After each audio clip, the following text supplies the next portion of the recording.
Everyone. I wanted to quickly go over just a few key points for Essay 3 and writing persuasive pieces or argumentative pieces. This week, you are reading some sources that are embedded in Blackboard, but there were just a few points that I wanted to make in addition to those uh, pieces that you'll be reading. The first is one of the biggest mistakes that students tend to make in their persuasive papers is that they'll ride the fence on whatever issue they're dealing with. And you don't want to do that. You want to make sure that you clearly come down on one side of the issue. So for the structure of the essay that we're writing, you will either agree with one of the video's assertions or disagree with it. You don't want to go back and forth. So when I'm reading this, you want to make sure that it's abundantly clear to me as the reader or anyone else reading it, which side you feel is correct. This will be in a deductive format, which is how we've been writing all of our papers this term.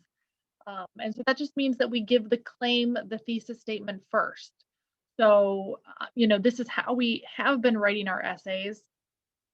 But I like to come back to it and point it out with persuasive papers because sometimes students will use an inductive approach where they sort of write the paper and they work through the pros and cons of an issue. And then at the end, they kind of, come to their conclusion. But you do want to give us that conclusion up front. You want to give us the thesis statement in that introductory paragraph. Tell us which side of the arguments in the video you are taking, whether you're agreeing or disagreeing with the video, and then spend the rest of the paper supporting that. Again, this is the way that we've written all of our papers. It's just that the persuasive essay sometimes throws people for a loop and they almost change their own minds as they're, writing the paper and then they'll change their position at the end. You want to make sure that you're consistent, you give your position up front, and you consistently support it throughout. And finally, with any persuasive writing, you want to avoid biased or judgmental language. Now, the structure of our essay 3 assignment should make this fairly simple to do. We're dealing with how technology affects our lives. And for the most part, that tends to not be super emotionally charged. But just for future persuasive writing, you want to be careful whenever you are dealing with issues that could be emotionally charged for people. And you want to make sure that you're respectful even to the side of the issue with which you are disagreeing. One thing that you can do that is different in this essay is deal with the counter arguments. This is not required. You could, with the type of essay that we are writing, completely ignore the other side of the issue. However, it can strengthen your argument to deal with what the other side says. So counter arguments are simply the objections held by the other side of an issue. So if you are, arguing that you agree with one of our writers, you might deal with what people who disagree with that particular video might think. You might deal with, what their, qualms with that particular video might be.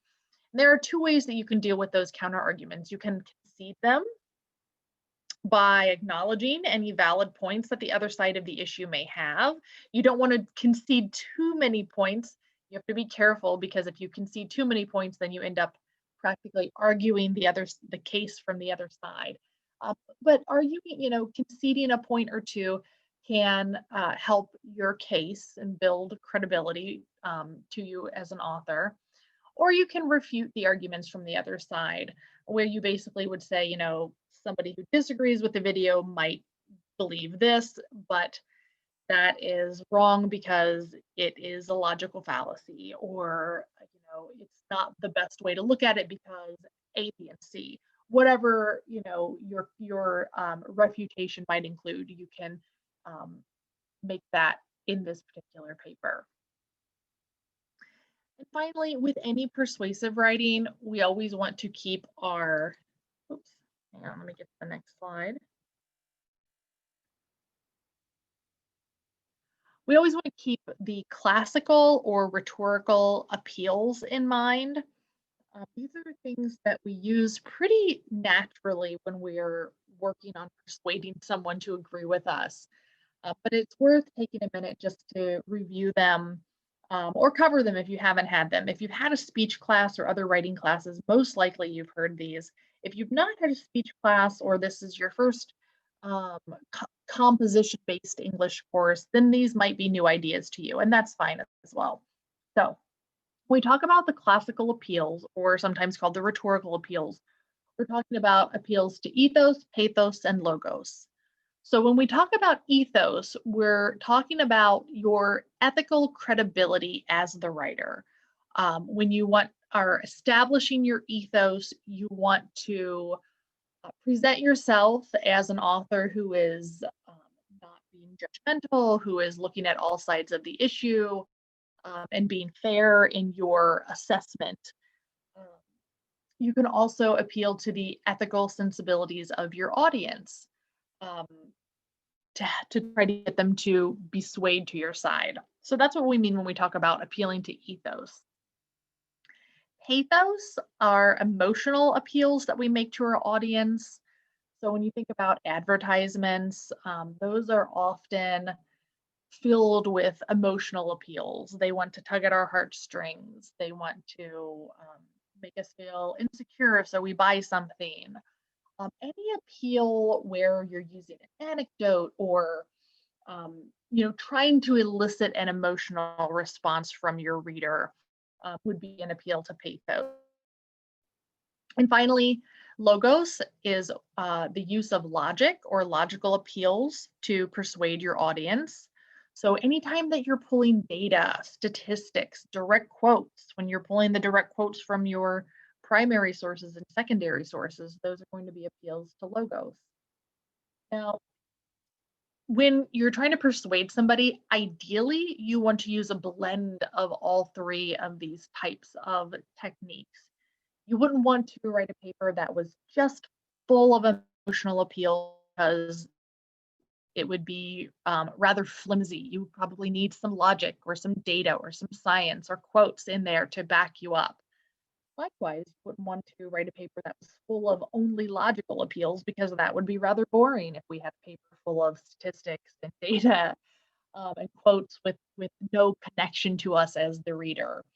And of course, it's important that we establish our credibility as the writer because otherwise we really don't have much of a shot of getting our audience to agree with us or listen to us or respect our stance on a particular issue. So as you're writing, keep these three types of appeals in mind. You want to use a blend or a balance of all three. It doesn't mean that it's, exactly equal. You may, have, two or three appeals to emotion and, you know, 5 to 7 appeals to logic. It's not like this needs to be a perfect, 1-to-1 ratio. But you do want to make sure that you're hitting on all three of these. And I think if you go back and watch the videos again, or just watch the video that you're planning to write on, you'll hear all three of those speakers touch on these particular appeals because, of course, they are trying to persuade us in those videos to agree with them. So hopefully this is helpful.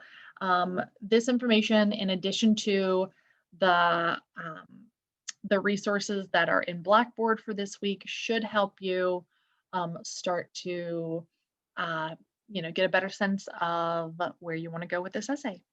Thanks so much.